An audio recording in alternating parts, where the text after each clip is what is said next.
concentrar nos pontos fracos e não em nossas habilidades. Nosso talento sempre fica em segundo plano.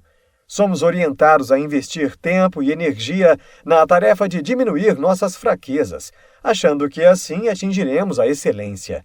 Mas, na verdade, fazendo isso, nós apenas melhoramos em nossos pontos fracos e pioramos em nossos pontos fortes, e, em geral, atingimos apenas a média. Para atingir a excelência, é preciso uma intensa especialização na área em que se encontra o nosso talento natural. A disciplina, a técnica e o conhecimento tornam as pessoas melhores em qualquer área, mas nada compensa a falta de talento. Para melhorar em qualquer atividade, é preciso persistência. Para não relaxarmos, precisamos de paixão e curiosidade pela atividade que desenvolvemos.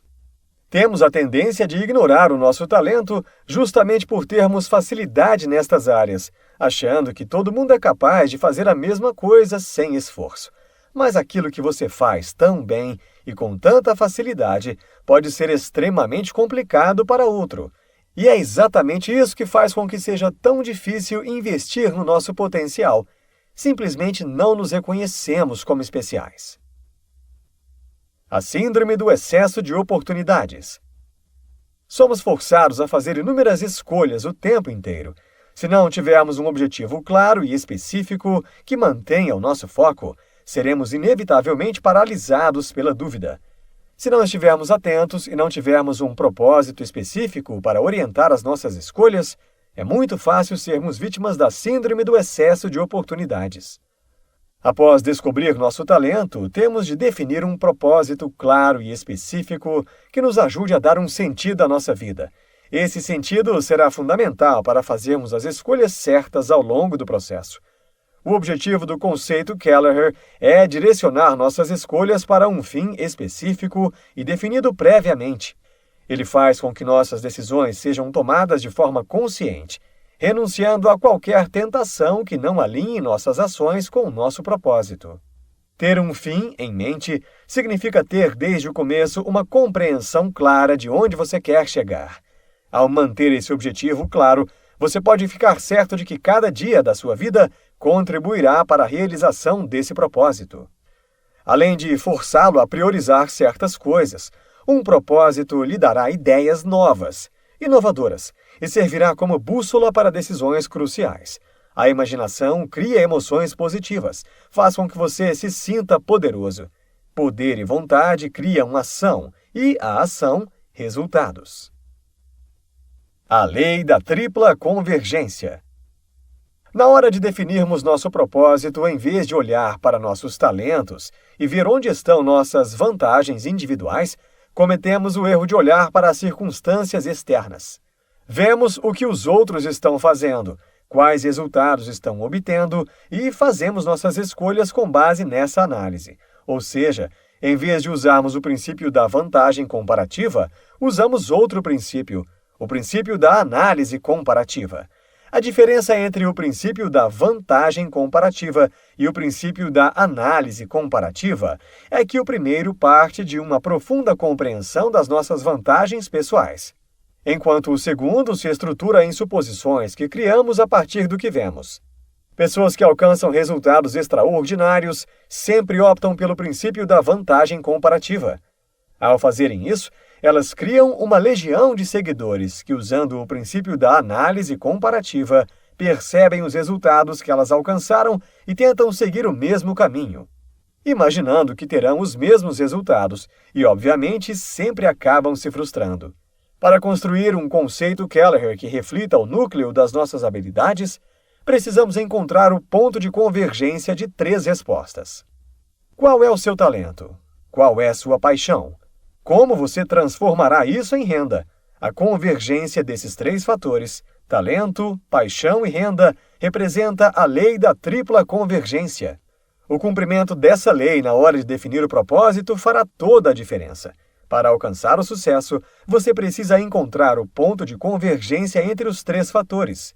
É a partir dessa convergência que as pessoas com um desempenho extraordinário tomam suas decisões. As 3 regras do primeiro quilômetro. O autor diz que assim como temos uma tendência a achar que a grama do vizinho é mais verde e macia, também acreditamos que o caminho das pessoas que alcançam o sucesso é pavimentado e sem curvas, e que somente nós encontramos buracos e péssima sinalização. Mas, para entender como elas chegaram ao sucesso, temos de analisar o modo como agiram, principalmente ao longo do período em que construíram a base para o sucesso, o primeiro quilômetro de sua caminhada. Todos lidam com os mesmos problemas. A diferença está na maneira como reagimos a estes problemas. A diferença está em pequenas escolhas feitas ao longo de um curto período de tempo. Uma parcela muito pequena de escolhas é responsável pela grande maioria dos resultados. No início, essas escolhas são quase imperceptíveis e completamente aceitáveis, mas em longo prazo criam um abismo entre as pessoas. Para vencê-lo, é imprescindível que você siga as 3 regras do primeiro quilômetro. Regra 1. Crie imunidade à rejeição. Criar imunidade à rejeição é identificar nossa habilidade, estabelecer um propósito específico, baseado em talento, paixão e estímulo, manter-se focado nele e não deixar que a rejeição nos impeça de avançar. Regra 2. Entenda o paradoxo da apatia. Entender este paradoxo não significa ser indiferente ao que os outros pensam sobre nós, mas não deixar que isso seja decisivo, que tome conta de nossas emoções. Significa não admitir que isso mude a ideia que temos sobre nós e não permitir que desvie nossa atenção do propósito que estabelecemos. Regra 3. Evite o erro da racionalização. A racionalização é o processo pelo qual uma pessoa apresenta uma explicação consistente ou aceitável para uma atitude, ação, ideia ou sentimento que causa angústia. Esta é uma forma equivocada de agir diante dessa regra, usando o paradoxo da apatia como instrumento. Um grande número de pessoas fracassa porque, quando se depara com as primeiras dificuldades, busca razões convincentes, ainda que falsas, para justificar suas atitudes e seus fracassos. A lição de Delfos. Se, para causar uma boa impressão, acreditamos ser necessário criar uma imagem melhorada de nós mesmos, é porque temos a convicção de que não somos bons o suficiente. Se não podemos ser autênticos, vacilamos. Temos medo de que, sendo autênticos, não sejamos bons o suficiente. Ao não sermos autênticos diante dos outros, não somos autênticos diante de nós mesmos. Escondemos nossas deficiências e nossos erros. Buscamos o amor e a admiração dos outros, mas não amamos e admiramos a nós mesmos. Mesmo que tenhamos consciência de que essa imagem que criamos não é real, aos poucos ignoramos esses detalhes e começamos a realmente representar essa imagem. Sabemos que ela é falsa, mas investimos nossa energia nela. Construímos toda uma estrutura para sustentá-la. E envolvidos nesse processo, nós nos afastamos completamente da nossa essência e passamos a responder a essa imagem como se ela fosse real. Todos nós temos um filtro mental que define como iremos reagir a cada estímulo. Ele nos diz a qual estímulo reagir e qual estímulo ignorar, qual tipo de comportamento odiar ou amar. Conhecer-se a si mesmo é ter consciência de que filtro usamos para ver o mundo e obter controle absoluto sobre ele.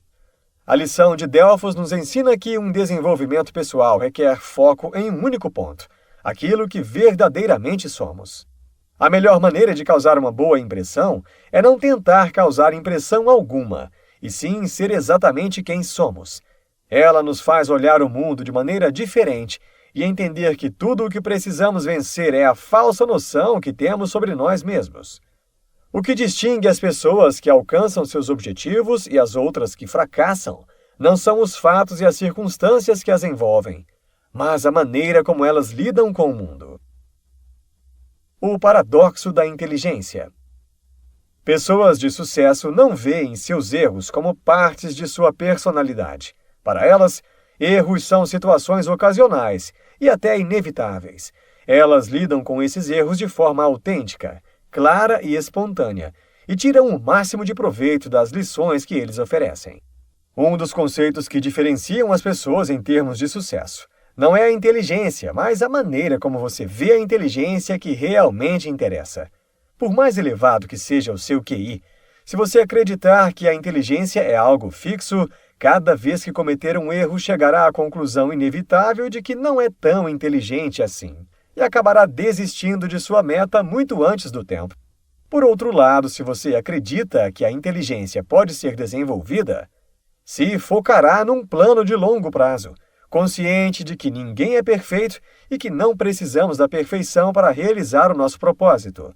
Você passará a compreender que cometer alguns deslizes é normal e muitas vezes benéfico. Existem, no mínimo, 8 campos distintos de inteligência e que praticamente todas as pessoas têm um nível de genialidade em pelo menos um segmento desses campos. Isso quer dizer claramente que você é um gênio e que basta descobrir em que campo está essa genialidade e desenvolvê-la. O autor afirma que não precisamos ser mais inteligentes do que todos os outros. Precisamos apenas ser mais disciplinados. As pessoas que realizam coisas extraordinárias não são diferentes da maioria. A diferença está em fazerem o que gostam. O poder das convicções. O processo guiado pelas nossas convicções é usado para fazermos a grande maioria das nossas escolhas ao longo da vida. Portanto, se as escolhas definem nossos resultados e se as convicções definem nossas escolhas, somos, na verdade, o resultado de nossas convicções. Criamos nosso instinto de defesa ao longo dos anos, a partir de crenças e convenções assimiladas com nossa experiência pessoal. Desenvolvemos um sistema de conceitos pré-estabelecidos que servirão de caminho para nossas reações. Esses sistemas, formados pelas nossas convicções, são aceitos de maneira inconsciente e por isso permanecem enraizados em nós, muitas vezes por uma vida inteira. Tornam-se os pontos de referência que o cérebro usa como atalhos para tomar decisões rápidas. Cada um carrega dentro de si a imagem que faz de si próprio, uma série de concepções e convicções sobre si mesmo. Essa autoimagem é nossa própria concepção do tipo de pessoa que somos. Ela é criada com base em tudo o que pensamos e percebemos sobre nós mesmos. Grande parte dessas crenças forma-se de maneira inconsciente, como resultado de experiências anteriores, dos nossos sucessos e fracassos, das humilhações, dos triunfos e da forma como as outras pessoas reagiram a nós, especialmente durante a infância. Com tudo isso, construímos nosso próprio eu, nossa imagem mental, a convicção que temos sobre nós mesmos. Uma vez que a ideia ou uma crença sobre nós passa a integrar essa imagem, ela se torna uma verdade, uma convicção. A partir desse momento, não questionamos mais sua validade. Ela se torna uma verdade inconsciente. Sem perceber sua existência, passamos a agir e fazer escolhas com base nela. Tomar consciência do processo de construção das nossas escolhas é fundamental. Ao lançar um olhar crítico sobre nossas crenças, passamos a questioná-las. Esses questionamentos abrirão pequenas brechas na nossa estrutura psicológica. A partir daí, será mais fácil perceber que essas restrições são equívocos resultantes de conceitos e mitos que assimilamos ao longo da vida e que admitimos como verdades reais. Somente com base nessa compreensão começaremos a ver um modo de superar tais equívocos, e a partir de então, a mudança se tornará possível. Seus resultados estarão de acordo com suas convicções. Se elas forem inadequadas, seus resultados também serão. A mudança nos efeitos só é possível com uma alteração da causa que promove esses efeitos. Precisamos criar os padrões de convicção corretos, permitindo que as decisões feitas de maneira rápida pelo cérebro sejam as adequadas. Foco, tempo e o problema do sentido. O único motivo que nos leva a estabelecer uma meta, um compromisso, é a existência de obstáculos, situações que dificultam o caminho entre o ponto em que estamos e o ponto aonde queremos chegar. O autor explica que o ser humano possui um limite em sua capacidade de compreender, avaliar e processar informações sobre um tema específico em determinado momento. Quando alcançamos esse limite, ficamos sobrecarregados, confusos e oprimidos por tanta informação. Se precisamos escolher entre opções demais, entre mais alternativas do que nossa mente consegue avaliar, ficamos paralisados. Quando isso acontece, nossa tendência é ignorar a informação por completo. Pensar numa coisa que você deveria estar fazendo, mas não está, apenas intensifica sua ansiedade. Mantenha o foco no seu propósito, na visão do que você quer, mas haja em seu ambiente atual e com energia total. Temos uma tendência a estabelecer uma meta e confundi-la com a felicidade. Nossa razão de viver passa a ser nossa meta, que está no futuro. Errar faz parte do jogo. Resistir ao erro é um erro ainda maior que o próprio erro. Toda angústia, medo, ansiedade, estresse e preocupação são resultado de nossa resistência ao erro. Quando você ajusta os conceitos do tempo, passa a viver a sua jornada e não a esperança da realização futura. Você deve usar o seu pensamento para descobrir seus pontos fortes e estabelecer um propósito definido. Mas, seja qual for o propósito, você deve agir no presente. O sucesso e a felicidade que alcançamos são resultados diretos de onde mantemos nosso foco. Não são os eventos que determinam as circunstâncias, mas o foco que damos aos eventos. O efeito Pigmalião. Quando as pessoas esperam ou acreditam que algo acontecerá, agem como se essa previsão já fosse real, e ela acaba por realizar-se efetivamente. Ao assumirmos algo como uma verdade, essa nova crença influencia nosso comportamento, seja por medo ou por confusão lógica, de modo que nossa reação acaba por tornar a profecia real. Compreender esse mecanismo pode significar a diferença entre o sucesso e o fracasso, entre uma vida de amor e de ódio, entre a amargura e a felicidade. Alguns autores definiram esse pensamento como lei da atração. De forma simplificada, a lei da atração diz que, se possuir sentimentos de sucesso e autoconfiança, você agirá com sucesso e autoconfiança. Se o sentimento for intenso, você agirá de maneira intensa. Não importa em que direção, negativa ou positiva, esse sentimento estiver focado.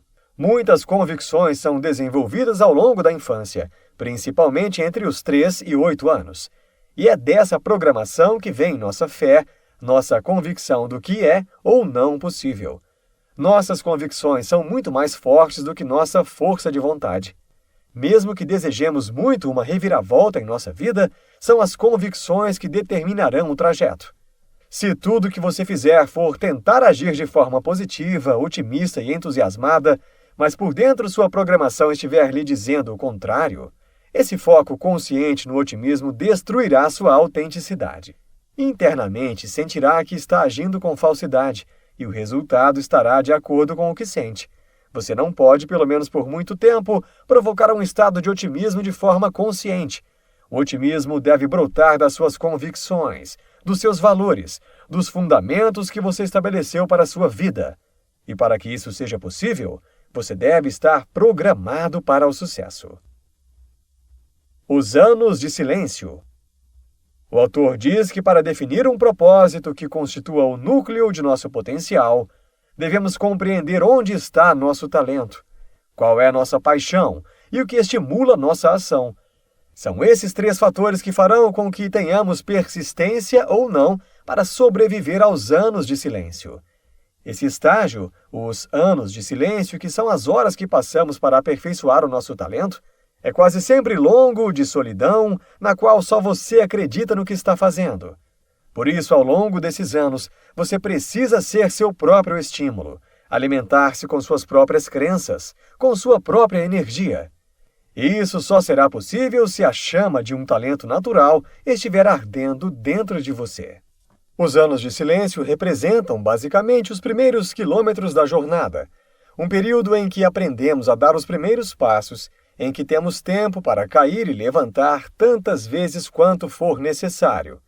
E dessa forma, aprender a conviver com a ideia do sucesso sem que sejamos enfeitiçados por ela. O processo é simples. Você começa com a fé de que possui um talento. Descobre esse talento. Cria um propósito fundamentado nos princípios da lei da tripla convergência e, ao longo dos anos de silêncio, ajusta suas convicções, desenvolve um estado mental coerente com o sucesso e amadurece a cada dia até perceber que esse é o princípio natural da vida. A partir de então, a vida flui de forma natural. Todas as pessoas que realizaram coisas memoráveis, que se tornaram marcos na história da humanidade, passaram por um longo período de silêncio. É um erro pensar que as coisas caem do céu para alguns, enquanto outros, independentemente do quanto se dediquem, nunca atingirão nada além da mediocridade. Se quisermos tirar proveito de nossas habilidades, precisamos remodelar essa forma de pensar. Precisamos esquecer a convicção de que as pessoas de sucesso possuem mais talento e mais inteligência e de que nasceram com um brilho superior ao nosso. A diferença está apenas na forma de agir ao longo da vida. As pessoas que desenvolvem seu talento não são diferentes de nós. Elas apenas agem de forma diferente. Insta Insights. Talento é uma aptidão para fazer alguma coisa com uma naturalidade superior à maior parte das outras pessoas. O sucesso não é consequência do dinheiro, mas o dinheiro é consequência do sucesso. Antes de qualquer mudança nos resultados, você precisa mudar suas convicções. O caminho do sucesso, apesar de suas infinitas variáveis, tem sempre a mesma base. Quanto maior a meta, maiores são os desafios. Neste livro, você aprendeu que o autor mostra que o primeiro passo para o sucesso é o autoconhecimento. É de suma importância identificar quais são suas maiores habilidades e talentos e especializar-se neles. Também é preciso identificar a zona de convergência entre talento, paixão e renda. Ter a consciência de que nada cai do céu e que todas as pessoas de sucesso passaram por um processo de aprendizagem e muito esforço. O livro mostra que pensar positivo, fazer as coisas com paixão e autenticidade é o melhor caminho para obter sucesso na vida.